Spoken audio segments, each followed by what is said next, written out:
നമസ്കാരം. Doctor here പരിപാടിയിലേക്ക് സ്വാഗതം. സംസ്ഥാനത്ത് ഒരിടവേളയ്ക്ക് ശേഷം അമീബിക് മസ്തിഷ്ക ജ്വരം റിപ്പോർട്ട് ചെയ്യുകയാണ്. ഒരു വർഷത്തിനിടെ 18-ലേറെ മരണമാണ് ഇതുവരെ റിപ്പോർട്ട് ചെയ്തത്. റയർ ഡിസീസായി കണ്ടിരുന്ന രോഗം ഇന്ന് സംസ്ഥാനത്ത് വിവിധയിടങ്ങൾ റിപ്പോർട്ട് ചെയ്യുകയാണ്. രോഗം ബാധിച്ച ആശുപത്രികൾ ചികിത്സ തേടുന്നവരും നിരവധിയാണ്. എങ്ങനെ ഈ രോഗത്തെ പ്രതിരോധിക്കാം, എന്തൊക്കെ ജാഗ്രതയാണ് പുലർത്തേണ്ടത് തുടങ്ങിയ കാര്യങ്ങൾ പറഞ്ഞു തരാൻ പൊതുജനാരോഗ്യ വിദഗ്ധൻ ഡോക്ടർ അരുൺ എൻ ആണ് നമ്മുടെ ഇന്ന് അതിഥി. ഡോക്ടർ, സ്വാഗതം പരിപാടിയിലേക്ക്. ഡോക്ടർ, ഒരു ഇടവേളയ്ക്ക് ശേഷം വീണ്ടും അമീബിക് മസ്തിഷ്ക ജ്വരം റിപ്പോർട്ട് ചെയ്യുകയാണ്. സംസ്ഥാനത്ത് വിവിധ ജില്ലകളിലായിട്ട് തന്നെ റിപ്പോർട്ട് ചെയ്യുന്നുണ്ട്. ഒരു റയർ ഡിസീസ് എന്ന തരത്തിൽ നമ്മൾ ഈ രോഗത്തെ കണ്ടിരുന്നെങ്കിൽ ഇന്ന് അത് കൂടി വരികയാണ്. എന്താണ് അതിനുള്ള കാരണമായി ഒരു ആരോഗ്യ വകുപ്പിനെ സംബന്ധിച്ച് ഒരു നിഗമനത്തിൽ എത്തിയിരിക്കുന്നത്? എന്തുകൊണ്ടായിരിക്കാം ഈ അമീബിക് മസ്തിഷ്ക ജ്വരം ഇത്രത്തോളം ഈ സംസ്ഥാനത്ത് റിപ്പോർട്ട് ചെയ്യുന്നത്? സത്യത്തിൽ ഇപ്പോഴും നമുക്ക് എന്തുകൊണ്ടാണ് ഇത്ര അധികം കേസുകൾ വളരെ ചുരുങ്ങിയ സമയം കൊണ്ട് 2 വർഷം കൊണ്ട് ഇത്രയധികം കേസുകൾ റിപ്പോർട്ട് ചെയ്തിരുന്നതെന്ന് നമുക്ക് ഇപ്പോഴും അറിയില്ല എന്നുള്ളതിനാണ് സത്യാവസ്ഥ. പല കാരണങ്ങൾ നമുക്ക് പറയാം, പക്ഷെ ഇതെല്ലാം തെളിവുകളോടുകൂടി നമുക്ക് ഉറപ്പിച്ച് പറയാവുന്ന ഒരു കാരണമില്ല. ഒന്ന് നമുക്ക് പറയാവുന്നത് ഗ്ലോബൽ വാർമിങ്ങിന്റെ ഭാഗമായിട്ട് വെള്ളത്തിന്റെ ടെമ്പറേച്ചർ കൂടിയിട്ടുണ്ട്. നമ്മുടെ വെള്ളത്തിന്റെ ഒരു ശുചിത്വം കുറഞ്ഞിട്ടുണ്ട്. അപ്പോൾ വെള്ളത്തിന് ശുചിത്വം കുറഞ്ഞുകൊണ്ട് നമുക്ക് ഹെപ്പറ്റൈറ്റിസ് എ എന്ന മഞ്ഞപ്പിത്തം ധാരാളം ഇപ്പോൾ വന്നിട്ടുണ്ട്. അതിന്റെ ഭാഗമായിട്ട് തന്നെ ശുചിത്വം ഇല്ലാത്ത വെള്ളം നമ്മൾ ഉപയോഗിക്കുന്നതുകൊണ്ട് ആയിരിക്കണം ഇത് വരുന്നത്. പിന്നെയും ക്ലോറിനേഷൻ നമ്മൾ ആവശ്യത്തിന് ക്ലോറിനേഷൻ ചെയ്യാത്ത വെള്ളമാണോ നമ്മൾ പല ഭാഗത്തും ഉപയോഗിക്കുന്നത്? അങ്ങനെ പല ചോദ്യങ്ങൾ മുന്നോട്ട് വെക്കുന്നുണ്ട്. അതുപോലെ രോഗാതുരത വർദ്ധിച്ച ഒരു സമൂഹമായതുകൊണ്ട് മറ്റ് പല അസുഖങ്ങൾ കൊണ്ട്, ഇപ്പൊ ക്യാൻസർ രോഗമായാലും മറ്റ് നമ്മുടെ രോഗപ്രതിരോധ ശക്തി കുറയ്ക്കുന്ന മറ്റ് അസുഖങ്ങളുള്ള ആളുകളിലാണ് ഇത് കുറച്ച് കൂടുതൽ വരുന്നത്. അങ്ങനെയുള്ള ആളുകളുടെ എണ്ണം കൂടുന്നത് കൊണ്ടാണോ ഇത് കൂടുന്നത്? അങ്ങനെ പല പോസിബിലിറ്റീസ് ഉണ്ട്. പക്ഷെ നമുക്ക് ഇപ്പോഴും ഇന്ന കാരണങ്ങൾ കൊണ്ടാണ് ഇത് പെട്ടെന്ന് കൂടിയത്, അത് കേരളത്തിൽ മാത്രം ഇത്രയധികം കേസുകൾ റിപ്പോർട്ട് ചെയ്ത് എന്തുകൊണ്ടാണെന്ന് നമുക്ക് ഇപ്പോഴും പറയാൻ സാധിക്കുന്നില്ല. ഇതിൽ മറ്റൊരു ആശങ്ക നിലനിൽക്കുന്നത് ഇതിൻ്റെ ഒരു സോഴ്സാണ്. ഈ രോഗം എങ്ങനെ ബാധിക്കുന്നു, അല്ലെങ്കിൽ എവിടെ നിന്ന് എന്നുള്ളൊരു ചോദ്യമുണ്ടല്ലോ. അത് ഈ ജലത്തിൽ നിന്നാണ്, ഒഴുകുന്ന വെള്ളത്തിലൂടെ എന്നൊക്കെ പറയുമ്പോഴും പക്ഷേ ഇപ്പോൾ നമുക്കറിയാം 3 മാസം പ്രായമുള്ള കുഞ്ഞിന് വരെ ഈ രോഗം സ്ഥിരീകരിച്ചൊരു സാഹചര്യം ഉണ്ടായിട്ടുണ്ട്. അത്തരത്തിൽ നോക്കുമ്പോൾ ഇതിൻ്റെ ഒരു സോഴ്സിനെ പറ്റി ഇപ്പോഴും ഒരു വ്യക്തത ഇല്ല എന്നാണോ മനസ്സിലാക്കേണ്ടത്? എന്തുകൊണ്ടായിരിക്കും, എവിടെ നിന്നൊക്കെ ഈ ഒരു അമീബ ശരീരത്തിലേക്ക് എത്തുന്നു തുടങ്ങിയ കാര്യങ്ങൾ ഒരു വ്യക്തത വരുന്നുണ്ടോ? അതിപ്പോ ഒരു 70ഓളം കേസുകളാണ് ഇപ്പോൾ എനിക്ക് റിപ്പോർട്ട് ചെയ്തിട്ടുള്ളത് ഈ വർഷം. അതില് 10-ലധികം കേസുകൾ ഏകദേശം സോഴ്സ് പറയാൻ പറ്റുന്നുണ്ട്. എന്നാൽ വലിയ വിഭാഗം കേസുകൾ സോഴ്സ് പറയാനും പറ്റുന്നില്ല. അങ്ങനെയാണ്, മിക്സഡ് ആണ്. നമുക്ക് കുറെ പേര് നമ്മുടെ കെട്ടിയിട്ട ജലം, പ്രത്യേകിച്ച് കുളങ്ങളായാലും അതുപോലെ ചില തടാകങ്ങളുമായുള്ള സ്ഥലങ്ങളായാലും ആ കെട്ടിയിട്ട ജലം മലിനമാവുകയും ആ ജലത്തിൽ കുളിക്കുകയും അല്ലെങ്കിൽ ചാടുകയൊക്കെ ചെയ്യുമ്പോഴാണ് കുറച്ച് കൂടുതലായിട്ട് ആ വെള്ളം ശക്തിയോടുകൂടി മൂക്കിലേക്ക് വരുമ്പോൾ കുറെ പേർക്ക് അങ്ങനെ വന്നിട്ടുണ്ട്. പിന്നെ വന്നിട്ടുള്ളത് എനിക്ക് തോന്നുന്നത് കുറച്ച് മൂക്കിന് പരിക്ക് പറ്റിയ ആളുകൾ, തലച്ചോറിന് മുമ്പേ പരിക്കൊക്കെ പറ്റി സർജറി ചെയ്ത ആളുകൾ, അങ്ങനെയൊക്കെ അവരുടെ രോഗപ്രതിരോധ ശക്തി ആ ഭാഗത്ത് കുറച്ച് കുറവുള്ള ആളുകളിൽ വന്നിട്ടുണ്ട്. 3 മാസമുള്ള കുട്ടിയുടെ മൂക്കിലേക്ക് എന്തോ ഒരു മതപരമായ ചടങ്ങിന്റെ ഭാഗമായിട്ട് വെള്ളം ഒഴിച്ചതാണെന്നാണ് ഞാൻ അറിയുന്നത്. അപ്പൊ അങ്ങനെയുള്ള പല കാരണങ്ങളുണ്ട്. അപ്പൊ അതിനൊക്കെ കാരണങ്ങൾ കണ്ടുപിടിച്ചിട്ടുണ്ട്. എന്നാൽ നമുക്ക് അത്ഭുതം തോന്നുന്നത് ഒരിക്കലും കുളത്തിലോ അല്ലെങ്കിൽ തടാകത്തിലോ എവിടെയും പോയി കുളിക്കാത്ത, അങ്ങനെ മൂക്കിൽ ശക്തമായിട്ട് വെള്ളം പമ്പ് ചെയ്യാത്ത, വീട്ടിൽ നിന്ന് തന്നെ ഷവറിൽ മാത്രം കുളിക്കുന്ന ആളുകൾക്കും വന്നിട്ടുണ്ട്. അപ്പോൾ നമുക്കതിനെ കുറിച്ച് കൂടുതൽ പഠനങ്ങൾ നടത്തിയാൽ മാത്രമേ പറയാൻ സാധിക്കുകയുള്ളൂ.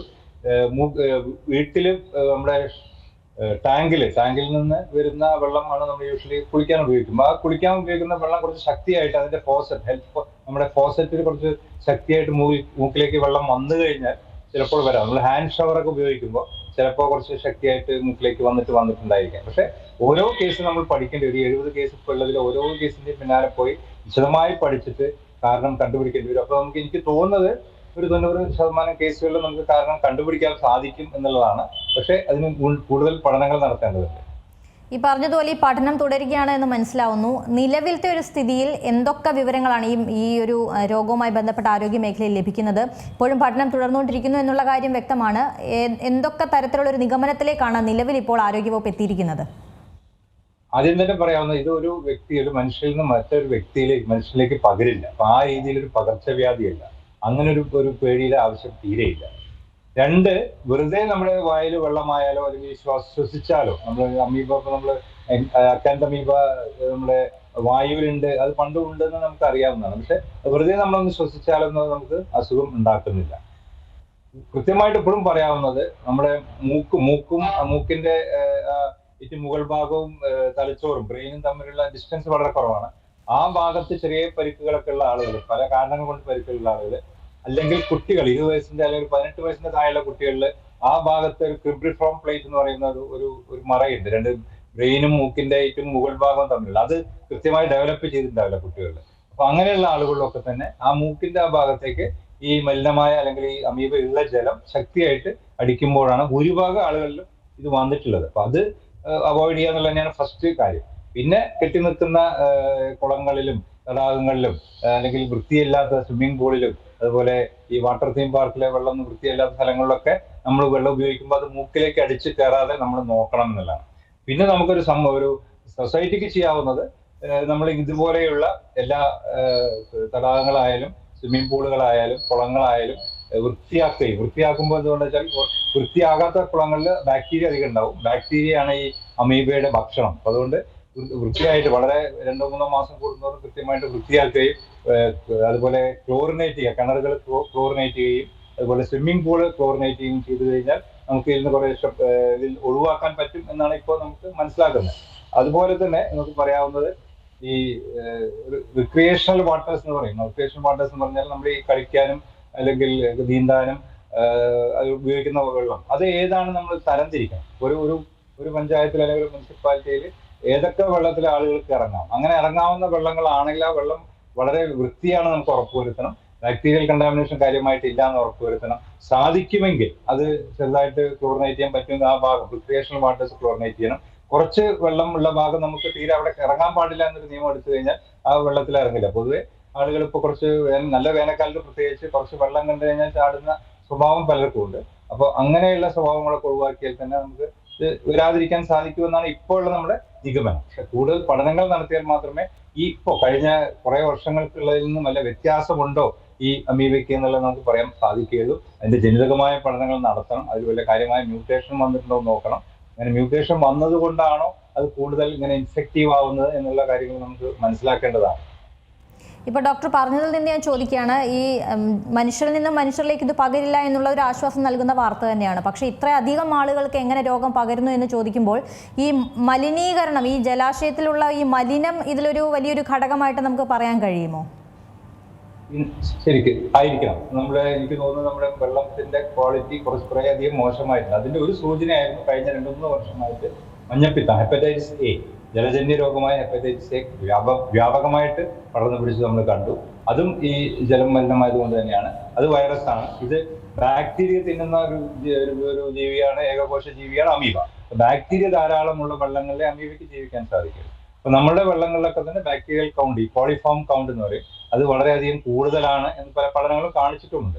അപ്പോൾ ജലം മലിനമായിക്കൊണ്ടിരിക്കുന്നു, കൂടുതൽ മലിനമാവുന്നു. അതുപോലെ തന്നെ അർബനൈസേഷൻ, നമ്മൾ ഉണ്ടാക്കുന്ന വേസ്റ്റുകൾ, നമ്മൾ തന്നെ സ്വയം ഉണ്ടാക്കുന്ന വേസ്റ്റുകളുടെ എണ്ണം കൂടുന്തോറും ഈ മലിനീകരണം, വെള്ളത്തിന്റെ മലിനീകരണം കൂടുന്നു. ഇതെല്ലാമായിരിക്കണം ഈ സമയത്ത് ഇത്ര കൂടാൻ കാരണം. ഒരു പക്ഷെ വേറൊരു കാരണം കൂടി, നമ്മൾ ഇതിനെക്കുറിച്ച് ബോധവാന്മാരായതുകൊണ്ട് ഇപ്പൊ എല്ലാ കേസുകളും നമ്മൾ ടെസ്റ്റ് ചെയ്യുന്നുണ്ട്.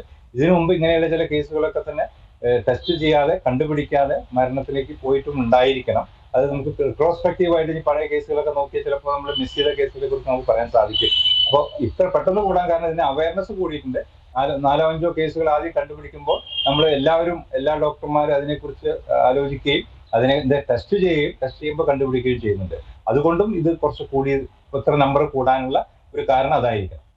ഇതിപ്പോൾ ഈ നീന്തൽ കുളങ്ങൾ ഇതിൽ പ്രധാനമായിട്ടുള്ളൊരു സോഴ്സ് ആവാൻ സാധ്യതയുണ്ടല്ലോ. ഇപ്പോൾ തിരുവനന്തപുരത്ത് പോലും റിപ്പോർട്ട് ചെയ്തതിൽ നീന്തൽ കുളത്തിൽ നിന്നാണ് എന്നുള്ള നിഗമനത്തിലാണ് നിലവിൽ എത്തിയിരിക്കുന്നത് എന്ന് മനസ്സിലാക്കുന്നു. അതുകൊണ്ട് തന്നെ ഈ അത്തരത്തിലുള്ള പ്രദേശങ്ങളിലാണ് കൂടുതലും ജാഗ്രത വേണ്ടതെന്ന് തോന്നുന്നു അല്ലേ? പ്രത്യേകിച്ചും ഈ തീം പാർക്കുകളിലേതും അല്ലെങ്കിൽ ഈ നീന്തൽ കുളങ്ങളിലൊക്കെ ഇറങ്ങി നീന്തുന്ന ആളുകളുടെ എണ്ണം കൂടുമ്പോൾ അത്തരത്തിലുള്ള ആളുകൾ കൂടി ഇതിൽ ശ്രദ്ധ കൂടുതൽ നൽകണം തോന്നുന്നു അല്ലേ? ശരിയാണ്. ഈ സത്യത്തിൽ നീന്തൽ കുളങ്ങളിൽ നിന്ന് ഒരിക്കലും വരാൻ പാടില്ല. നീന്തൽ കുളം വളരെ ആർട്ടിഫിഷ്യലി ഉണ്ടാക്കുന്ന ഒരു കുളമാണ്. അതിൽ വ്യക്തമായിട്ട് മാനദണ്ഡങ്ങളുണ്ട് എങ്ങനെയാണ് അത് ഈ അണുവിമുക്തമാക്കേണ്ടതെന്നുള്ളത്. അതും ചെറിയ ഏരിയയാണ്, വലിയ കുളങ്ങളോ വലിയ തടാകങ്ങളോ അല്ല. അത് കൃത്യമായിട്ട് ചെയ്യാവുന്നതാണ്.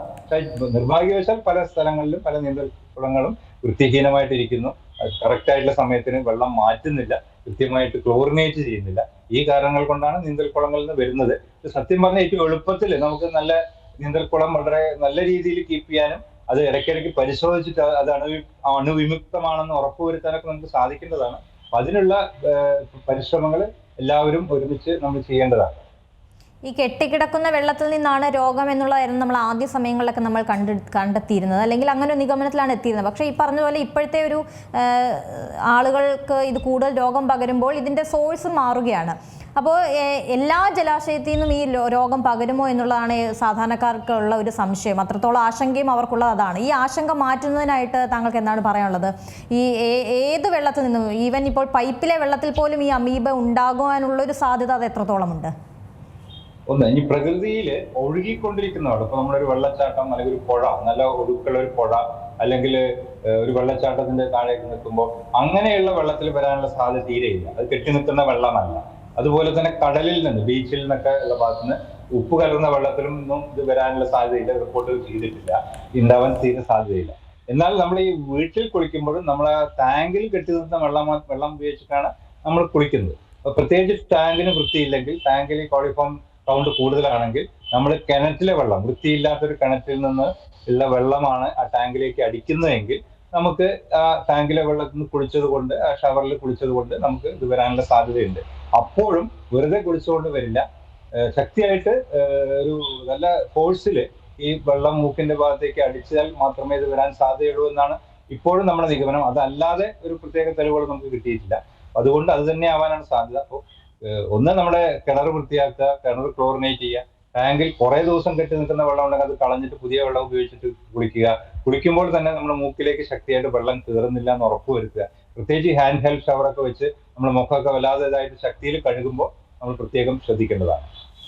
മറ്റൊരു ആശങ്ക നിലനിൽക്കുന്നതിൻ്റെ ചികിത്സാ രീതികളെ കുറിച്ചാണ്. ഇതിലിപ്പോൾ കൂടുതലും മരണനിരക്കുണ്ട് എന്നുള്ളത് തന്നെയാണ് ഏറ്റവും കൂടുതൽ ആശങ്കപ്പെടുത്തുന്ന ഒരു കാര്യവും. പക്ഷേ അതിൻ്റെ ചികിത്സാ രീതികൾ നോക്കുമ്പോൾ എങ്ങനെയാണ് ഇതിൻ്റെ ഈ രോഗം ബാധിക്കുകയാണെങ്കിൽ ഏറ്റവും പ്രധാനപ്പെട്ട ഒരു ചികിത്സാ രീതി ഏത് തരത്തിലാണ്? അത് മാത്രമല്ല, നമുക്ക് ആശുപത്രികളിൽ നിന്ന് പോകുന്നതിന് മുൻപ് തന്നെ നമ്മുടേതായ രീതിയിൽ എന്തെങ്കിലും ഒരു ചികിത്സാ രീതികൾ ഇതിൽ പ്രയോജനപ്രദമായിട്ടുള്ളതായി കണ്ടെത്തിയിട്ടുണ്ടോ? ആദ്യമായിട്ട് മനസ്സിലാക്കേണ്ട വളരെ ഏറ്റവും നേരത്തെ അസുഖം കണ്ടുപിടിച്ച് ചികിത്സിക്കുക എന്നുള്ളതാണ്. എന്ത് ചികിത്സയാണെങ്കിലും ഇതിന് തുടക്കത്തിൽ തന്നെ നമുക്ക് ചികിത്സിക്കാൻ സാധിച്ചാൽ ഇത് കുറേയധികം ആളുകൾ രക്ഷപ്പെടുന്നുണ്ട്. അപ്പൊ തുടക്കത്തിൽ തന്നെ നമുക്ക് ഇത് ആദ്യം ഇതാണെന്ന് കണ്ടുപിടിക്കണം. പ്രത്യേകിച്ച് ഇതിനുണ്ടാവുന്ന ലക്ഷണങ്ങൾ ആദ്യം പറയാം. പ്രധാനമായിട്ട് പനി, ശക്തിയായ പനിയാണ് വരുന്നത്. അതിന്റെ കൂടെ ഛർദി, തലവേദന, ഇത് മൂന്നും എന്തായാലും ഉണ്ടാവും. അതിന്റെ കൂടെ ചെറിയൊരു ബോധം മറിയുന്ന മാതിരിയായിരിക്കാം, ചിലർക്ക് അപസ്മാരമായിരിക്കാം, ചിലർക്ക് എന്താ പറയുക സംസാര രീതിയിലുള്ള മാറ്റം ഉണ്ടായിരിക്കാം, കഠിനമായ ശരീരവേദനയായിരിക്കാം. അങ്ങനെ ഈ അക്കാൻതമീബിയൊക്കെ വളരെ സ്ലോ ആയിട്ട് വരുന്ന അസുഖങ്ങളാണെങ്കിൽ അത് വളരെ സ്ലോ ആയിട്ട് ഇതൊക്കെ വരികയുള്ളൂ. പക്ഷെ ഇതാണ് സാധാരണ വരുന്നത്. ഇതെല്ലാം വരുന്ന ആളുകളിൽ പ്രത്യേകിച്ച് അവർക്ക് ഇങ്ങനെ ഒരു ചരിത്രം കൂടി ഉണ്ടെങ്കിൽ, അതായത് ഒരു വൃത്തിഹീനമായ ഒരു ജലാശയത്തിൽ കുളിക്കുകയോ ആ വെള്ളം മൂക്കിൽ കയറിയ ചരിത്രം കൂടി ഉണ്ടെങ്കിൽ നമ്മൾ ഉടനെ തന്നെ ആശുപത്രിയിൽ എത്തുന്ന, അങ്ങനെ ഒരു വ്യക്തി എന്തായാലും ആശുപത്രിയിൽ എത്തും. അങ്ങനെയുള്ള എത്തുന്ന വ്യക്തിയുടെ CSF, സെറിബ്രോ സ്പൈനൽ ഫ്ലൂയിഡ് എന്ന് പറയും. അതായത് നട്ടലിൽ നിന്ന് നീര് കുത്തിയെടുക്കുക, ബ്രെയിനിൽ നിന്ന് വരുന്ന ഫ്ലൂയിഡാണ്. നട്ടലിൽ നിന്ന് നീര് കുത്തിയെടുക്കുന്ന ടെസ്റ്റാണ് അതിന്റെ ഏറ്റവും പ്രധാനപ്പെട്ട ടെസ്റ്റ്. അത് മൈക്രോസ്കോപ്പിൽ കൂടെ വെച്ച് നോക്കിയാൽ തന്നെ അമീബിനെ കാണാം. അപ്പൊ അങ്ങനെ ഒരു അമീബ, നമ്മൾ വിചാരിക്കുന്ന ഈ ടൈപ്പ് അമീബകളെ കാണുകയാണെങ്കിൽ, CSF അമീബ ഉണ്ടാവാനേ പാടില്ല. അങ്ങനെ CSF അമീബ കാണുകയാണെങ്കിൽ ഇതാണെന്ന് നമ്മൾ പ്രസ്യൂം ചെയ്യുന്നു. എന്നിട്ട് ഫർദർ ടെസ്റ്റുകൾക്ക് ചെയ്യുന്നതിന് മുമ്പ് തന്നെ ഇതിനു വേണ്ട ചികിത്സകൾ, ആന്റിബയോട്ടിക് ചികിത്സ ആയാലും ആന്റി അമീബിക് ആയിട്ടുള്ള രീതിയിൽ ഒരു കോമ്പിനേഷൻ ഓഫ് മരുന്നുകളാണ് കൊടുക്കുന്നത്.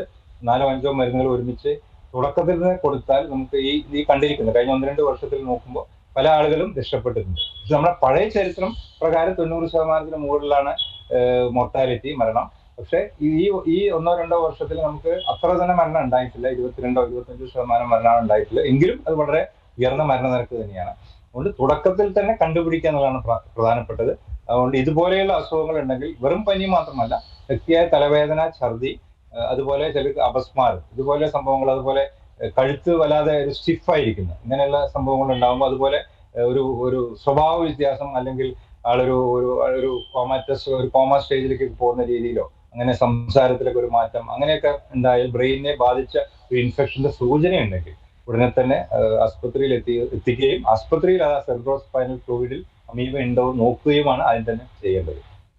ഇപ്പോൾ ഈ രോഗം തുടക്കത്തിൽ തന്നെ കണ്ടെത്തുകയാണെങ്കിൽ എത്ര ദിവസത്തിനുള്ളിൽ ഇത് ഭേദമാകാൻ സാധിക്കും? അതിപ്പോൾ ഈ രോഗലക്ഷണങ്ങൾ, ഇപ്പോൾ പനി പോലെയുള്ള രോഗലക്ഷണങ്ങൾ ഡോക്ടർ പറഞ്ഞു കഴിഞ്ഞു. അതിൽ ആദ്യം തന്നെ ചികിത്സ തുടങ്ങുകയാണെങ്കിൽ എത്ര ദിവസം വരെ എടുക്കും ഈ രോഗം പൂർണ്ണമായും ഭേദമാകാൻ? ഇപ്പോഴും വ്യക്തമല്ല. ഈ അമീബിക് എൻകഫലൈറ്റിസ് രണ്ട് തരമാണല്ലോ. ഒന്ന് നിഗ്ലേറിയ ഫൗലേറിയും മറ്റത് അക്കാൻതിമീബിയാണ് നമ്മളിപ്പോൾ രണ്ട് റിപ്പോർട്ട് ചെയ്തിട്ടുള്ളത്. നിഗ്ലേറിയ ഫൗലേറി എന്ന് പറയുന്ന അതാണെങ്കിൽ വളരെ പെട്ടെന്ന് തന്നെ രോഗാണു ഉള്ളിൽ കയറി ഏതാനും ദിവസങ്ങൾ കൊണ്ട് തന്നെ, അല്ലെങ്കിൽ 10 ദിവസത്തിനുള്ളിൽ തന്നെ മരണം വരെ നടക്കാൻ സാധ്യതയുണ്ട്. ചികിത്സിച്ച് നമുക്ക് മെച്ചം കിട്ടുകയാണെങ്കിൽ തന്നെ പലപ്പോഴും ആഴ്ചകളോളം പിടിക്കുന്നുണ്ട്. നമ്മൾ ചികിത്സിച്ച് ഭേദമായി എന്ന് പറഞ്ഞ ആളുകളൊക്കെ തന്നെ ഒരുവിധം 4, 5, 6 ആഴ്ച കൊണ്ടാണ് അവർക്ക് അസുഖം പൂർണ്ണമായിട്ട് ഭേദമായി നമുക്ക് പറയാൻ സാധിക്കുന്നത്. അതുകൊണ്ട് കുറെ സമയം എടുക്കുന്ന ചികിത്സയാണ്. 5 ദിവസം 7 ദിവസം കൊണ്ട് ആവില്ല. ആഴ്ചകളോ അല്ലെങ്കിൽ 1-2 മാസം വരെ എടുക്കാവുന്ന സമയമെടുക്കും പൂർണ്ണമായിട്ട് അതിൽ നിന്ന് റിക്കവറി ചെയ്യാൻ. ഇതിൽ ഈ രോഗലക്ഷണങ്ങൾ നോക്കുമ്പോൾ ഈ പനിയും ഛർദിയും എന്നുള്ളത് സാധാരണ തന്നെ ആളുകൾക്ക് വരുന്ന 2 ലക്ഷണങ്ങൾ തന്നെയാണ്. അത് വെച്ച് തന്നെ അതിൻ്റെ ഒപ്പം തന്നെയാണോ മറ്റു രോഗലക്ഷണങ്ങൾ വരുന്നത്? അതോ ഈ പനിയും ഛർദിലും കുറച്ച് ദിവസം നീണ്ടു നിന്നതിന് ശേഷമാണോ മറ്റു രോഗലക്ഷണങ്ങൾ വരുന്നത്? അങ്ങനെ ആകുമ്പോൾ പോലും അത് അത്രത്തോളം ഒരു ഭീകരമായ അന്തരീക്ഷത്തിലേക്ക് മാറുമല്ലോ. കാരണം ഈ രോഗം ഓൾറെഡി ബാധിച്ചൊരു വ്യക്തിയാണെങ്കിൽ ഈ സാധാ ഒരു പനിയാണെന്ന രീതിയിൽ ചികിത്സ നടത്തുകയാണെങ്കിൽ ഈ രോഗത്തിൻ്റെ ഒരു ഭേദമാകാനുള്ളൊരു ചാൻസും വളരെ കുറവല്ലേ? അതെ, നല്ലൊരു ചോദ്യമാണ്. നമുക്ക് അത്രയും പെട്ടെന്ന് കണ്ടുപിടിക്കുക തന്നെയാണ് ഏറ്റവും നല്ലത്. പനിയും ഛർദി എന്ന് പറയുമ്പോൾ നമ്മൾ ആദ്യം ഡോക്ടറെ സമീപിക്കുക. ഡോക്ടർമാർക്ക് കണ്ടുപിടിക്കാവുന്ന ചില നെക്ക് സ്റ്റിഫ്നെസ് എന്നൊക്കെ പറയാം. കഴുത്തിന്റെ അവിടെയുള്ള മൂവ്മെന്റ്സ് നോക്കുമ്പോൾ അത് കുറച്ച് സ്റ്റിഫ് ആയിരിക്കുക. വേറെയും ചില സൈനുകളുണ്ട് ഡോക്ടർമാർക്ക് നോക്കിയാൽ കാണാവുന്ന സൂചനകൾ. അതായത് എൻകഫലൈറ്റിസ്, ബ്രെയിനിനെ ബാധിച്ച ഒരു ഇൻഫെക്ഷൻ ആണ് ഉള്ളതെന്ന് നമുക്ക് പരിശോധിക്കുമ്പോൾ ചില സൂചനകളുണ്ട്. ആ സൂചനകൾ കിട്ടുകയാണെങ്കിൽ ഉടനെ തന്നെ പേഷ്യന്റിനെ അഡ്മിറ്റ് ചെയ്തിട്ട് ഈ ടെസ്റ്റുകൾ ചെയ്യണം. ആ സൂചന ഇല്ലെങ്കിൽ നമ്മൾ സാധാരണ നിലയിൽ ഇപ്പോൾ പനിയും ഛർദിയും തലവേദനയും ഉണ്ടാവാം. അപ്പൊ അതുപോലെയുള്ള മറ്റ് ടെസ്റ്റുകൾ നമ്മൾ നോക്കേണ്ടി വരും ചിലപ്പോൾ തുടക്കത്തില്. അങ്ങനെ ബാക്കി ടെസ്റ്റുകൾ ചെയ്ത് അത് നോർമലാണ്, പക്ഷെ പനിയും ഛർദിയും കണ്ടിന്യൂ ചെയ്യുന്നുണ്ടെങ്കിൽ നമ്മൾ സാധാരണ ആയിട്ട് കൊടുക്കുന്ന ചില മരുന്നുകൾ കൊടുത്തിട്ടും മാറ്റം വരുന്നില്ലെങ്കിൽ, അപ്പോൾ ഡോക്ടറുടെ നിർദ്ദേശപ്രകാരം തന്നെയുള്ള ഒരു ഏതാനും ദിവസത്തെ ഫോളോ അപ്പ് കൊണ്ട് മാത്രമേ നമുക്കിത് ഇതാണെന്ന് പറയാൻ സാധിക്കുകയുള്ളൂ. അതല്ലാതെ എല്ലാ പേഷ്യന്റിനെയും കൊണ്ട്, എല്ലാ പനിയും ഛർദിയുള്ള എല്ലാ പേഷ്യന്റിനും കൊണ്ട് ഈ നട്ടെല്ലാം നീര് കുത്തിയെടുക്കുന്നതും ശരിയല്ല. അത് സാധ്യവുമല്ല, അതിന്റെ ആവശ്യമില്ല. നമുക്ക് ഏതാനും ദിവസം സമയങ്ങളുണ്ട്. പ്രത്യേകിച്ച് ഈ അക്കാൻതമീബി ആണെങ്കിൽ, നേരത്തെ പറഞ്ഞ വളരെ പെട്ടെന്ന് തന്നെ മരണത്തിലെത്തിക്കുന്നത് നിഗ്ലേറിയ ഫൗലേറിയാണ്. അക്കാൻതമീബ ആഴ്ചകളോളം കഴിഞ്ഞിട്ടാണ് രോഗലക്ഷണങ്ങൾ പുറത്തേക്ക് വരികയും ഇതുപോലെ നമ്മൾ പറഞ്ഞ രീതിയിലേക്ക് അപസ്മാരവും അബോധാവസ്ഥയിലേക്ക് എത്തുന്നത് ചിലപ്പോൾ 5, 6, 7 ആഴ്ചയ്ക്ക് ശേഷമായിരിക്കും. അപ്പോൾ അക്കാൻതമീബ വളരെ സ്ലോ ആയിട്ടുണ്ടാവുന്ന ഒരു സംഭവമാണ്. മരണവും ഒക്കെ തന്നെ അത് കുറച്ചുകൂടി വളരെ വൈകിട്ട് വരുന്ന സംഭവമാണ്. രണ്ടും അമീബി ആണെങ്കിലും രണ്ടും 2 രീതിയിലാണ് ബാധിക്കുന്നത്. അപ്പോൾ അക്കാൻതമീബിക്ക് നമുക്ക് ചിലപ്പോൾ കുറച്ചുകൂടി സമയം കിട്ടും കണ്ടുപിടിക്കാനായിട്ട്. നിഗ്ലേറിയക്ക് നമുക്ക് അത്ര തന്നെ സമയമില്ല. പക്ഷെ ഒരു ഡോക്ടറുടെ നിർദ്ദേശപ്രകാരം നിങ്ങൾ മുന്നോട്ട് പോവുകയാണ് ഏറ്റവും നല്ലത്. ചിലപ്പോൾ സംശയമുണ്ടെങ്കിൽ ആദ്യം അഡ്മിറ്റ് ചെയ്ത് വാച്ച് ചെയ്യുമ്പോൾ തന്നെ 1-2 ദിവസം കൊണ്ട് എങ്ങനെയാണ് മരുന്നുകൾക്ക് റെസ്പോണ്ട് ചെയ്യുന്നുണ്ടോ ഇല്ലയോ എന്നൊക്കെ മനസ്സിലാക്കുമ്പോൾ തന്നെ ഇത് റെസ്പോണ്ട് ചെയ്യുന്നില്ല, അമീബി ആവാനുള്ള സാധ്യത വളരെ കൂടുതലാണെന്ന് നമ്മൾ പറയും. CT സ്കാൻ എടുക്കും, MRI സ്കാനിങ് എടുക്കും, നട്ടിൽ നിന്ന് നീര് കുത്തിയെടുക്കും. ഇതെല്ലാം ചെയ്യുമ്പോഴാണ് നമുക്ക് രോഗം എന്താണെന്ന് കൃത്യമായിട്ട് കണ്ടുപിടിക്കാൻ സാധിക്കുക. ഇതിലിപ്പോൾ ഈ രോഗത്തെ തുടർന്ന് മരണം റിപ്പോർട്ട് ചെയ്തവരുടെ ഒരു കണക്ക് നോക്കുമ്പോൾ അത് കൂടുതലായി തന്നെ വരികയാണ്. അതിൽ മറ്റു രോഗലക്ഷണങ്ങൾ അല്ലെങ്കിൽ മറ്റു രോഗമുണ്ടായിരുന്നവരാണ് എന്നുകൂടി കേൾക്കുന്നുണ്ട്. അത്തരത്തിൽ ഈ മറ്റു രോഗമുള്ളവർക്ക് ഈ ഒരു അമീബിക് വരികയാണെങ്കിൽ അത് അത്രത്തോളം ഗുരുതരമാകും എന്നുള്ളതാണോ അതിൽ നിന്ന് മനസ്സിലാക്കേണ്ടത്? അതെ, രോഗപ്രതിരോധ ശക്തി കുറഞ്ഞ ആളുകളിൽ ഇത് കൂടുതൽ പ്രശ്നങ്ങൾ ഉണ്ടാക്കുന്നുണ്ട്. അത് വളരെ ഒബ്വിയസ് ആണ്. പണ്ടുപോലെ നമുക്ക് അറിയുന്ന ഒരു സത്യവുമാണത്. ഇത്തവണ ഉണ്ടായിട്ടുള്ളതിലും കൂടുതലായിട്ട് വന്നിരിക്കുന്ന ഒന്നുകിൽ ഒരു പ്രത്യേകിച്ച് വളരെ ഉയർന്ന നിലയിൽ ഡയബറ്റീസ് തീരെ കൺട്രോൾ അല്ലാത്ത ആളുകൾ, അതുപോലെ വൃക്കരോഗം അല്ലെങ്കിൽ സിവിയറായിട്ട് ഹൃദ്രോഗം അല്ലെങ്കിൽ ക്യാൻസറിന് ചികിത്സ എടുക്കുന്ന ആളുകൾ, അല്ലെങ്കിൽ ക്യാൻസർ മൂലമോ എന്തെങ്കിലും കാരണം കൊണ്ട് അവയവം മാറ്റിവെച്ച ആളുകൾ. അവയവം മാറ്റിവെച്ച ആളുകൾക്ക് പലപ്പോഴും ജീവിതകാലം മുഴുവൻ രോഗപ്രതിരോധ ശക്തി കുറയ്ക്കുന്ന മരുന്നുകൾ കൊടുക്കേണ്ടി വരും, അവയവം റിജക്ട് ചെയ്ത് പോകാതിരിക്കാൻ. അപ്പൊ അങ്ങനെ രോഗപ്രതിരോധ ശക്തി കുറയ്ക്കുന്ന ഇമ്മ്യൂണോ മോഡുലേറ്റർ മരുന്നുകൾ കഴിക്കുന്ന ആൾക്കാർ, അങ്ങനെയുള്ള ആളുകളിൽ ഈ രോഗപ്രതിരോധ ശക്തി അവർക്ക് കുറവായതുകൊണ്ട് അമീബ പെട്ടെന്ന് ഇൻവേഡ് ചെയ്യാനും അതൊരു കാര്യമായ രോഗങ്ങൾ ഉണ്ടാക്കാനും സാധ്യതയുണ്ട്. ഈ മരിച്ച ആളുകളിലും കുറെ അധികം പേരും ഇങ്ങനെയുള്ള ആളുകളാണെന്നാണ് ഞാൻ മനസ്സിലാക്കിയിട്ടുള്ളത്. എന്നാൽ വളരെ നോർമൽ ആയിട്ടുള്ള ആളുകൾക്കും സംഭവിച്ചിട്ടുണ്ട് എന്നുള്ളതാണ് നിർഭാഗ്യകരമായിട്ടുള്ള കാര്യം. അതുകൊണ്ട് തന്നെയാണ് ഇത് ഒരു എന്താ പറയാ, കുറച്ചെങ്കിലും നമ്മൾ ഭയം വേണ്ടെങ്കിലും നമ്മൾ വളരെ ജാഗരൂകരായിട്ട് ഇരിക്കണം എന്ന് പറയാൻ കാരണം വളരെ നോർമലായിട്ടുള്ള ആരോഗ്യമുള്ള ആളുകൾക്കും ഇത് പ്രശ്നങ്ങൾ ഉണ്ടാക്കിയിട്ടുണ്ട്. പക്ഷെ കൂടുതൽ പ്രശ്നങ്ങൾ ഉണ്ടാക്കിയിട്ടുള്ളത് മറ്റ് ധാരാളം രോഗാതുരതയുള്ള ആളുകളിലാണ്. ഈ സ്ഥിരമായി നീന്താൻ പോകുന്നവർക്കൊക്കെ ഇപ്പോൾ ഈ ഒരു രോഗം വന്നതിന് ശേഷം കുറച്ചൊരു ഭയം വരുന്നുണ്ട്. കാരണം നീന്താൻ പോകുമ്പോൾ ഒരുപക്ഷെ ഈ രോഗം ബാധിക്കുമോ തുടങ്ങിയ ഒരു ആശങ്കയൊക്കെ ഇപ്പോഴും നിലനിൽക്കുന്നുണ്ട്. അത്രത്തോളം അങ്ങനെ ഒരു ഭയക്കേണ്ട ഒരു സാഹചര്യമുണ്ടോ? എന്താണ് അങ്ങനെ നീന്തൽ കുളത്തിൽ സ്ഥിരം ഇറങ്ങുന്ന ആളുകൾ എന്തൊക്കെ തരത്തിലുള്ള ഒരു ജാഗ്രതയാണ് പുലർത്തേണ്ടത്? അല്ല, നല്ല രീതിയിൽ പരിപാലിക്കപ്പെടുന്ന സ്വിമ്മിംഗ് പൂൾ ആണെങ്കിൽ പ്രശ്നമില്ല എന്നാണ് ഞാൻ പറയാം. അതായത് ധാരാളം ഉപയോഗിക്കപ്പെടുന്ന സ്വിമ്മിംഗ് പൂൾ ആണെങ്കിൽ ഓട്ടോമാറ്റിക്കലി തന്നെ അത് വൃത്തിയായിട്ട് വെക്കാനാണ് കൂടുതലായിട്ട് സാധ്യത. അതല്ലാതെ അതായത് ഇപ്പോൾ ഒരു ക്ലബിന്റെയോ അല്ലെങ്കിൽ ഏതെങ്കിലും ഹോട്ടലിന്റെയോ അതുപോലെയുള്ള വിനോദ കേന്ദ്രങ്ങളിലോ ഉള്ള സ്വിമ്മിംഗ് പൂളുകൾ അതിന് വെക്കാൻ അത് ക്ലീൻ ആക്കാനുള്ള ആളുണ്ടാവും, അതിനൊരു പ്രോട്ടോകോൾ ഉണ്ടാവും. അതെല്ലാം കൃത്യമായിട്ട് മാനേജ് ചെയ്യുന്നുണ്ടെങ്കിൽ പിന്നെ കുറിച്ച് അതിനെ പേടിക്കേണ്ടതില്ല. അതിനേക്കാട്ടിലും എനിക്ക് തോന്നുന്നത് ഈ നമ്മുടെ വാട്ടർ തീം പാർക്കുകളിലെ വെള്ളവും അതുപോലെ ചില കുളങ്ങള് അധികം ആളുകൾ അങ്ങനെ ഉപയോഗിക്കാത്ത കുളങ്ങളിലെ ചില ഭാഗങ്ങൾ ആൾക്കാർ എപ്പോഴും ഉപയോഗിക്കുന്നതായിരിക്കും. പക്ഷെ കുറച്ച് ഉള്ളോട്ടുള്ള ഭാഗങ്ങളിൽ പല ആരും അങ്ങോട്ട് നീന്തി പോവാത്ത സ്ഥലങ്ങളായിരിക്കും. അങ്ങനെയുള്ള സ്ഥലങ്ങളൊക്കെ നീന്തുമ്പോൾ അവിടെ ആയിരിക്കാൻ ചിലപ്പോൾ ഇത് കൂടുതലുള്ളത്. ആളുകൾ ധാരാളം ഉപയോഗിച്ചുകൊണ്ടിരിക്കുകയും അത്യാവശ്യം വൃത്തിയും വെടുപ്പുള്ള സ്ഥലങ്ങളിൽ ബാക്ടീരിയയുടെ അളവും കുറവായിരിക്കും. ബാക്ടീരിയയുടെ അളവ് കുറയുമ്പോൾ അമീബയുടെ അളവും കുറയും. അതുകൊണ്ട് സ്വിമ്മിംഗ് പൂളിൽ വെൽ മെയിൻറ്റെയിൻ സ്വിമ്മിംഗ് പൂളാണ് പേടിക്കേണ്ട യാതൊരു ആവശ്യമില്ല. എന്നാൽ അങ്ങനെ തീരെ ഉപയോഗിക്കാത്ത വെള്ളങ്ങളിൽ നമ്മൾ ചാടി കയറുമ്പോഴാണ് പ്രശ്നം. അതുപോലെ തന്നെ നീന്താനെന്ന് ഉദ്ദേശിക്കാത്ത അത്ര ക്ലീൻ അല്ലാത്ത വെള്ളമായിരിക്കും ഈ വാട്ടർ തീം പാർക്കുകളിലൊക്കെ ഉണ്ടാവുക. ആ വെള്ളം പലപ്പോഴും ചിലപ്പോൾ വളരെ ശക്തിയോടുകൂടി വേവ്സ് ഒക്കെ വരുമ്പോൾ ശക്തിയോടുകൂടി മൂക്കിലേക്ക് അടിക്കാനുള്ള സാധ്യത കുറച്ചുകൂടി കൂടുതലാണ്. അപ്പൊ ആ കാര്യങ്ങൾ, അങ്ങനെയുള്ള വെള്ളങ്ങൾ വളരെ വൃത്തിയായിട്ട് മെയിൻറ്റെയിൻ ചെയ്യുന്നുണ്ട് എന്ന് എനിക്ക് തോന്നുന്നത് അധികാരികൾ ഉറപ്പുവരുത്തണം. അങ്ങനെ ഉറപ്പുവരുത്തിയിട്ടുള്ള വെള്ളമാണെങ്കിൽ നമുക്ക് ധൈര്യമായിട്ട് അതിലേക്ക് ഇറങ്ങാം. അല്ലെങ്കിൽ നമ്മൾ വളരെ സൂക്ഷിക്കണം. ഈ വീട്ടിൽ എന്തൊക്കെ കാര്യങ്ങൾ ശ്രദ്ധിക്കാനുണ്ട്? കാരണം ഈ വാട്ടർ ടാങ്കിൽ പോലും ഈ അമീബയ്ക്കുള്ളൊരു സാധ്യത ഉണ്ടെന്ന് പറയുമ്പോൾ ഇപ്പോൾ പൈപ്പ് വെള്ളത്തിൽ പോലും ഇതുണ്ടാകാനുള്ളൊരു സാധ്യത ഉണ്ടെന്ന് മനസ്സിലാവുന്നു. അത്തരത്തിലുള്ള വീട്ടിലെ എന്തൊക്കെ കാര്യങ്ങളാണ് നമ്മൾ ശ്രദ്ധിക്കേണ്ടത്? ഒന്ന്, കിണർ വൃത്തിയാക്കണം. അതായത് ഏതാനും കൃത്യമായ കാലയളവിൽ കിണർ വൃത്തിയാക്കണം. അതുപോലെ ക്ലോറിനേറ്റ് ചെയ്യണം കിണർ. കഴിയുന്നതും ഞാൻ പറയുന്നു, പലപ്പോഴും 2 ആഴ്ച 3 ആഴ്ച കൂടുമ്പോൾ ക്ലോറിനേറ്റ് എന്ന് പറയും. ഓക്കെ, ഇനി പത്ര ചെയ്തിട്ടില്ലെങ്കിൽ മാസത്തിലോ 2 മാസം കൂടെയെങ്കിലും ക്ലോറിനേറ്റ് ചെയ്യണം. വർഷങ്ങളോളമായിട്ട് ക്ലോറിനേറ്റ് ചെയ്യാത്ത കിണറുകളിലെ വെള്ളമാണ് പലപ്പോഴും നമ്മൾ യൂസ് ചെയ്യുന്നതെന്നാണ് പഠനങ്ങൾ കാണിച്ചിരിക്കുന്നത്. അപ്പോൾ ക്ലോറിനേഷൻ എന്തായാലും കിണറ്റിൽ വേണം. അതുപോലെ തന്നെ നമ്മുടെ ടാങ്കുകൾ, കിണറ്റിൽ നിന്ന് വെള്ളം ടാങ്കിലേക്ക് പോകുന്നു. ആ ടാങ്ക് വൃത്തിയായിരിക്കണം. ആ ടാങ്ക് കൃത്യമായിട്ട് ഉപയോഗിക്കുന്നുണ്ടെങ്കിൽ വെള്ളം 1-2 ദിവസം കൊണ്ട് മാറി മറിയുന്ന വെള്ളമായിരിക്കും. അപ്പൊ അങ്ങനെ കെട്ടി നിൽക്കുന്ന വെള്ളം എന്ന് പറയാൻ സാധിക്കില്ല. അപ്പൊ പിന്നെ വലിയ പ്രശ്നം ഉണ്ടാവാൻ സാധ്യതയില്ല. എന്നാൽ വെള്ളം ഉപയോഗിക്കാതെ, ഇപ്പൊ നമ്മൾ ഒരു മാസം വീട്ടിലൊന്നും ഉണ്ടാകാതിരുന്നു, അല്ലെങ്കിൽ ഒരു അടച്ചിട്ട വീട്ടിലെ ടാങ്കിലെ വെള്ളമൊക്കെ നമ്മൾ ഉപയോഗിക്കുമ്പോൾ അത് സൂക്ഷിക്കണം. ഒരു മാസം അടച്ചിട്ട് വീട്ടിലെ ടാങ്കിലെ വെള്ളം പ്രശ്നം ആവാൻ സാധ്യതയുണ്ട്. ആ വെള്ളം എടുത്ത് കളഞ്ഞിട്ട് ഫ്രഷ് ആയിട്ട് വെള്ളം വന്നതിന് ശേഷം മാത്രം അത് ഉപയോഗിക്കുകയാണ് ഏറ്റവും നല്ലത്. അതുപോലെ തന്നെ ഈ ടാപ്പുകളിലും പൈപ്പുകളിലൊക്കെ തന്നെ അതിന്റെ ഭിത്തികളിൽ ഇത് ഉണ്ടാവാൻ സാധ്യതയുണ്ട് എന്ന് പഠനങ്ങൾ കാണിക്കുന്നുണ്ട്. അതുപോലെ തന്നെ നമ്മൾ ക്ലോറിനേറ്റ് ചെയ്ത് കഴിഞ്ഞ ഉടനെ നമ്മളുടെ ടാപ്പുകളിലൊക്കെ ഇപ്പോൾ നമ്മൾ കിണർ ക്ലോറിനേറ്റ് ചെയ്യുന്നു, ആ വെള്ളം നമ്മൾ ടാങ്കിലേക്ക് അടിക്കുന്നു, ആ ടാങ്ക് വെള്ളം നമ്മൾ ഉപയോഗിക്കുന്നു. ക്ലോറിനേറ്റ് ചെയ്ത് ഉടനെ ചിലപ്പോൾ ആ ഭിത്തികളിലുള്ള നമ്മുടെ ടാപ്പിന്റെ ചുറ്റുമുള്ള അതിന്റെ ഉൾവശത്ത് ചിലപ്പോൾ ഇത് കുറച്ച് കൂടുതലായിട്ട് വരികയും അത് വെള്ളത്തിലേക്ക് വരാൻ സാധ്യതയുണ്ടെന്ന് പറയുന്നുണ്ട്. ഇത് ക്ലോറിനേറ്റ് ചെയ്ത ഉടനെ എന്താ പറയുക, നമ്മൾ വെള്ളം ഉപയോഗിക്കുമ്പോൾ കുറച്ചു നേരം വെള്ളം തുറന്നിട്ടിട്ട് എന്നിട്ട് വേണം ഉപയോഗിക്കാൻ എന്നാണ് പഠനങ്ങൾ കാണിക്കുന്നത്. അപ്പോൾ നമ്മൾ വീട്ടിൽ ശ്രദ്ധിക്കേണ്ടത് മൂക്കിൽ കൂടെ വെള്ളം അടിച്ച് കയറ്റരുത്. അങ്ങനെ ചികിത്സയ്ക്ക് വേണ്ടി മൂക്കിൽ കൂടെ വെള്ളം അടിച്ച് കയറ്റുന്നുണ്ടെങ്കിൽ അത് തിളപ്പിച്ച ആറിയ വെള്ളം തന്നെ ഉപയോഗിക്കണം. കുളിക്കുമ്പോൾ ഈ ഹാൻഡ് ഷവറൊക്കെ ഉപയോഗിച്ച് മൂക്കിലേക്ക് വെള്ളം അടിക്കാതെ നോക്കുക. അതുപോലെ തന്നെ വളരെ ശക്തിയായിട്ട് മുകളിൽ നിന്ന് ഷവറിൽ നിന്ന് വെള്ളം അടിക്കുന്നുണ്ടെങ്കിൽ അത് നേരെ നമ്മൾ ഫേസ് നേരേക്ക് കാണിച്ചിട്ട് മൂക്കിന്റെ ഉള്ളിലേക്ക് വെള്ളം കയറുന്നത് തടയാൻ ശ്രമിക്കുക.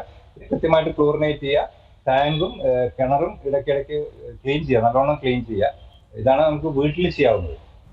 ഈ സുരക്ഷിതമായി ജലാശയങ്ങൾ ഇറങ്ങുകയാണെങ്കിൽ ഈ രോഗം വരാതിരിക്കാൻ തന്നെ നമുക്ക് സാധിക്കുമെന്ന് തോന്നുന്നു, അല്ലേ? അതോടൊപ്പം തന്നെ വൃത്തിയുള്ള ജലാശയങ്ങൾ, പ്രത്യേകിച്ചും ഈ പറഞ്ഞ പോലെ തന്നെ സ്വിമ്മിംഗ് പൂളുകളായാലും വാട്ടർ തീം പാർക്കുകളിലെ ആയാലും അതെല്ലാം വൃത്തിയോടുകൂടി തന്നെ കൈകാര്യം ചെയ്യുകയാണെങ്കിൽ ഒരു പരിധിവരെ ഈ രോഗം വരില്ല എന്ന് തന്നെ നമുക്ക് മനസ്സിലാവും, അല്ലേ? അതാണ് സത്യം. അതുകൊണ്ട് നമ്മൾ അങ്ങനെ ഭയങ്കരമായിട്ട് ഭയപ്പെടേണ്ട കാര്യമില്ല. പക്ഷെ ഈ കാര്യങ്ങൾ സൂക്ഷിക്കണം. വൃത്തി ആണ് ഏറ്റവും പ്രധാനം. വെള്ളത്തിന്റെ വൃത്തി ഉണ്ടാകുമ്പോൾ ബാക്ടീരിയ കൗണ്ട് കുറയും. ബാക്ടീരിയ കുറയുമ്പോൾ അമീബയ്ക്ക് ഭക്ഷണം ഇല്ലാതെ അമീബയും ഉണ്ടാവില്ല. ശരി, വളരെ നന്ദി ഡോക്ടർ. എന്തായാലും അമീബിക് മസ്തിഷ്ക ജ്വരം എന്ന ഈ രോഗത്തിനെ കുറിച്ചുള്ള ആശങ്കകളും ഒപ്പം തന്നെ സംശയങ്ങളും എല്ലാം അതിനുള്ള മറുപടിയാണ് പൊതുജനാരോഗ്യ വിദഗ്ധൻ ഡോക്ടർ അരുൺ എന്നും നമുക്ക് പറഞ്ഞു തന്നത്. ഡോക്ടർ വളരെ നന്ദി പരിപാടിയിൽ പങ്കെടുത്തതിന്. Thank you for having me. Doctor here പരിപാടി അവസാനിക്കുന്നു. നമസ്കാരം. ഏറ്റവും പുതിയ വാർത്തകളും വിശേഷങ്ങളും വിരൽ തുമ്പിലറിയാൻ സീ മലയാളം ന്യൂസ് എല്ലാ ഡിജിറ്റൽ പ്ലാറ്റ്ഫോമുകളിലും ലഭ്യം.